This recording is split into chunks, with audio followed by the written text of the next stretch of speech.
become student, teacher, the Google team. Okay, the Google team that Kumu was talking about, sharing out your information about Google out to the world out there for teachers on our campus or students. Yes? So they told me that it's okay for me to teach you guys plus teach the teachers. Okay?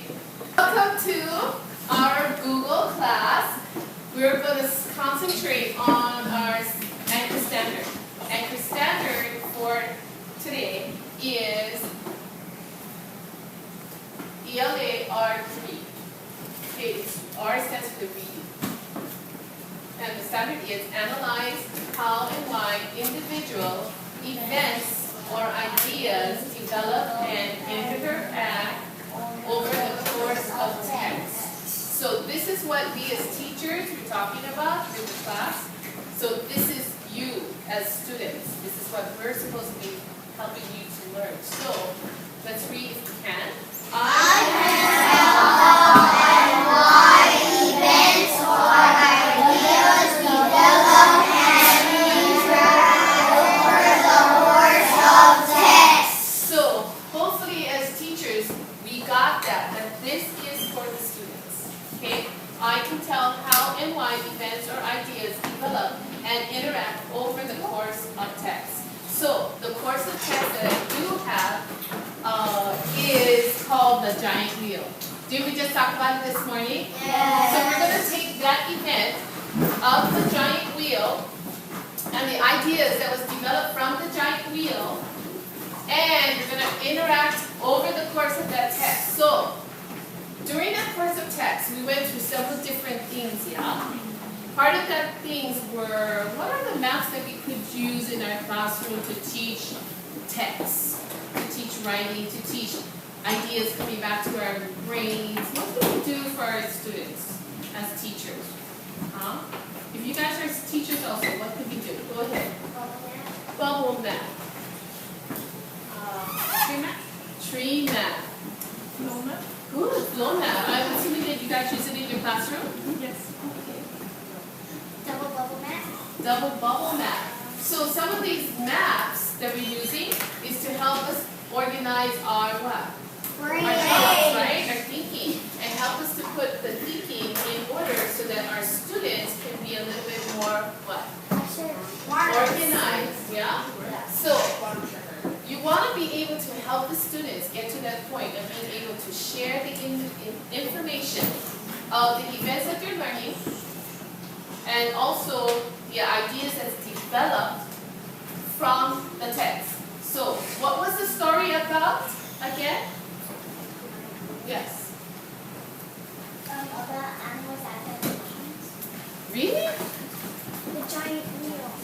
The giant wheel. So, now teachers, when the students are answering your question, and it's way off the text of what you were talking about, you make sure you bring this out so that they can see visually that what you're actually talking about is called the what?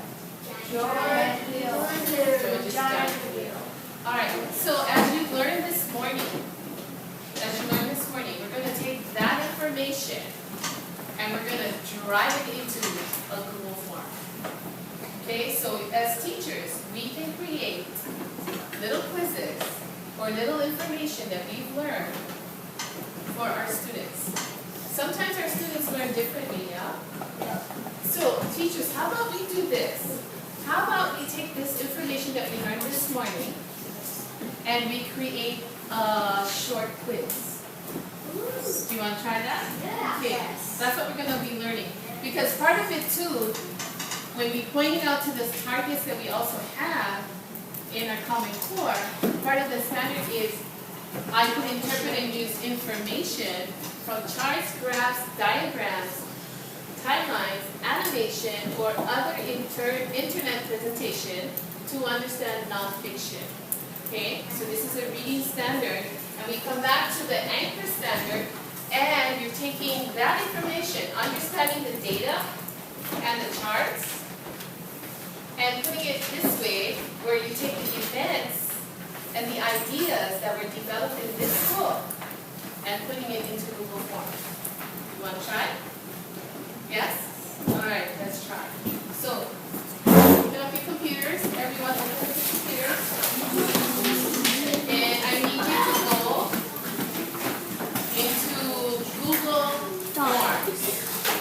go to the waffle for some of you. The waffle looks like that on the top. It's not mine. Yeah.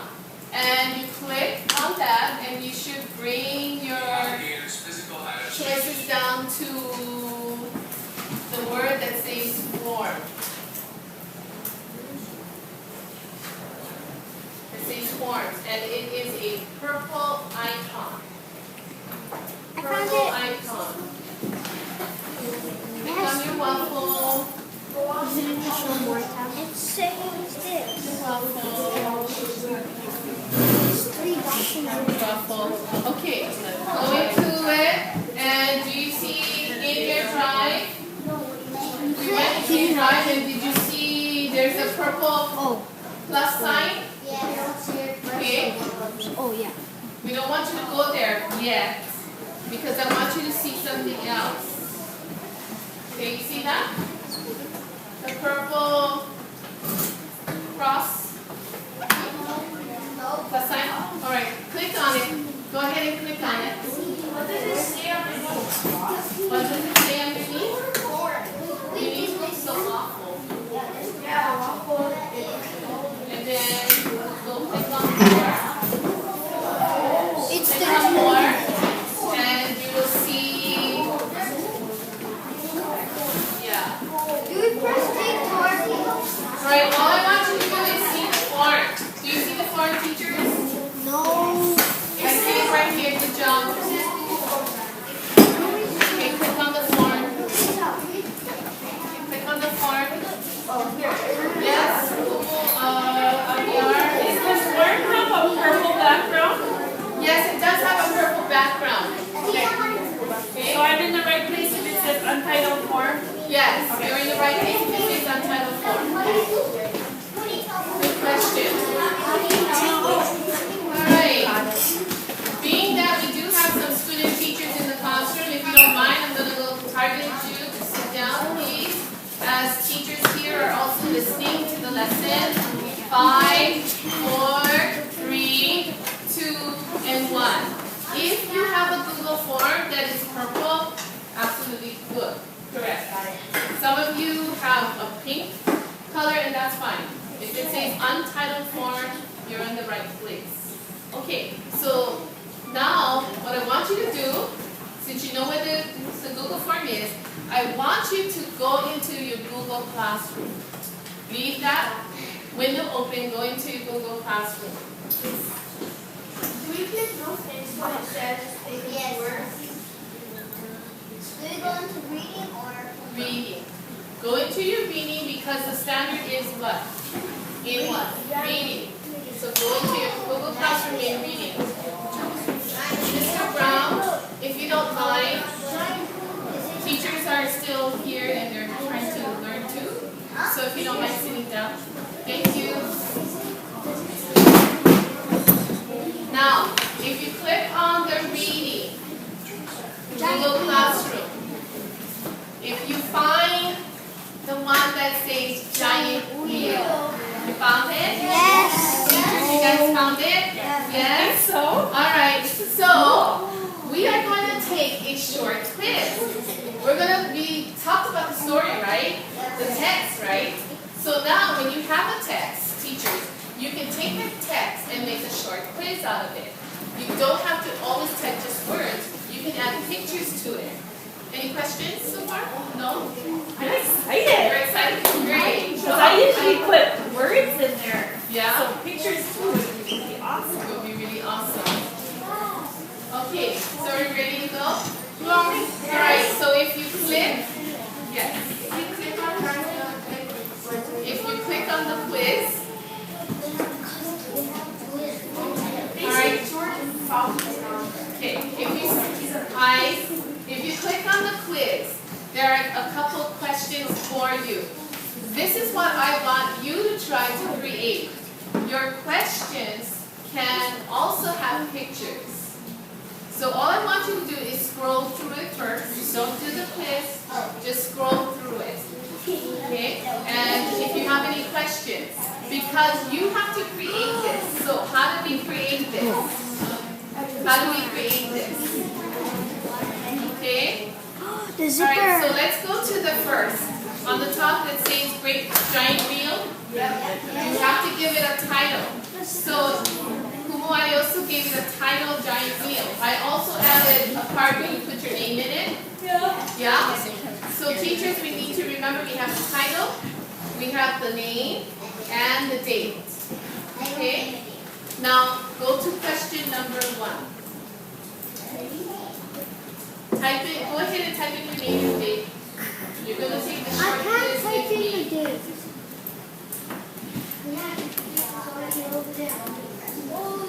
Sometimes teachers, we have to be a little bit patient because some students are very actively engaged, they know their Kumu, but sometimes they're still also confused and we need to be that patient. Okay, so if you have your name and your date, go ahead to number 1. What is the question for number 1?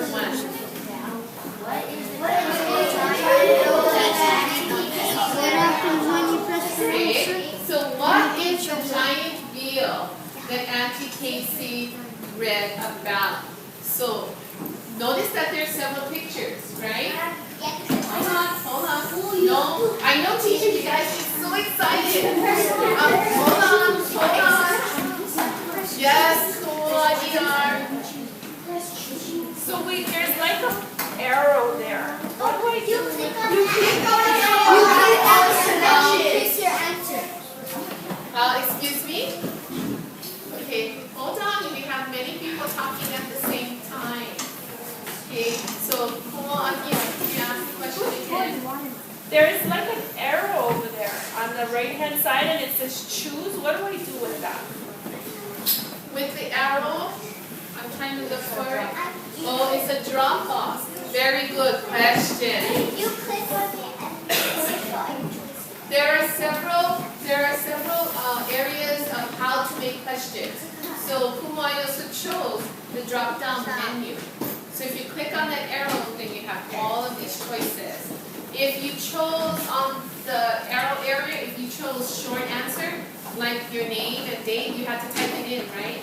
So your quiz questions can be short paragraphs, short answers, also multiple choice, you know, the A, B, C, and D. It's like most of our Reading Wonders tests, you can have those kinds of questions too.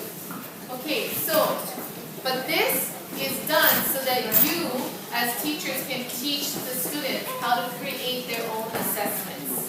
Okay? What we want to do is try to teach our children, our students, how to create quick and short assessments.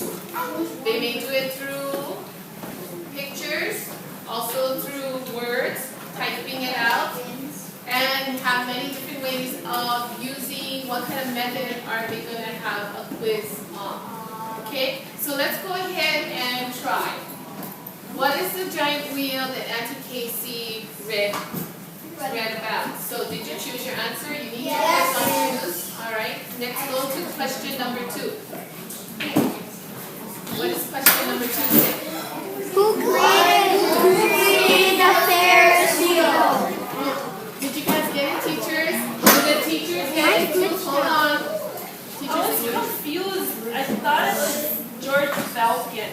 George Falcon. You were confused. So what helped you not to be so confused? Well, I kind of knew his name was George, but I don't remember seeing a falcon in the story. Right.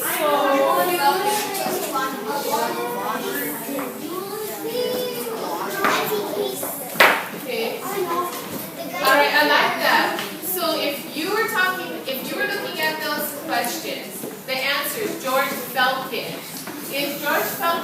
Was George Falcon part of the story? No. Oh, okay. So that's the kind of things that you want to put in your test to get the students thinking.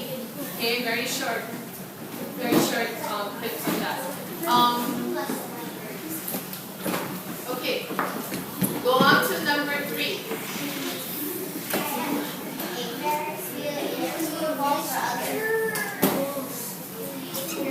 A Ferris wheel is true or false? Look at the picture or other.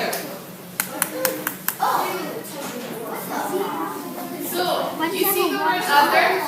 You can type it. Teachers, sometimes we make mistakes and we add in extra. Okay? So sometimes we make a mistake, so you have to infer if it's true, if it's false. If I chose other, would it make sense? No, because So with the students, you give them those opportunities to try to infer whether the answers are going to be correct or not. Yeah? So that's a very good question. All right, moving on. Is that the last one? yay. Okay, so when we come back later, we're going to try to see if we can create our own Google form assessments. Okay, so let's go back, teachers. If you had a chance to bring this out in your class, how would you bring it out then? Let's go back and review on this quick lesson. Like, so I'm thinking when I differentiate my lessons, I could take maybe some of my Reading Wonders questions and I could add pictures to it. So maybe the question would be there and I could add pictures into my question to help the reader understand what's being asked. One of the ways I'm thinking of using it, but I don't know, I think I need to think about this a little bit more because I'm trying to put it into my lessons and I'm thinking of where I could add pictures because pictures are really important to help comprehension. Yeah, it is really important. Anyone else have anything else to share? Yes? I was thinking of using it for like connecting vocabulary words, like a little extra practice, so they could see the words and the pictures. Absolutely, I like that idea too. Awesome idea, thank you. All right, sir, Mr. Brown, you have another idea that you'd like to share with us? Yeah. If there was a question like who created the Ferris wheel, you could look at the first word in Ferris wheel. It says Ferris, and some of the answers are George Washington, George Watermelon, and George Ferris. Who's George Waters? Okay, thank you, Mr. Brown. So in other words, you're sharing with us that in the choices, you're leading us to vocabulary and helping us realize when we're saying it, Ferris, and things like that. Is that what you're sharing? No, it's a clue because the word Ferris, who created the Ferris wheel, and the guy that created it was probably George Ferris because they would have named it after him. All right. Thank you very much.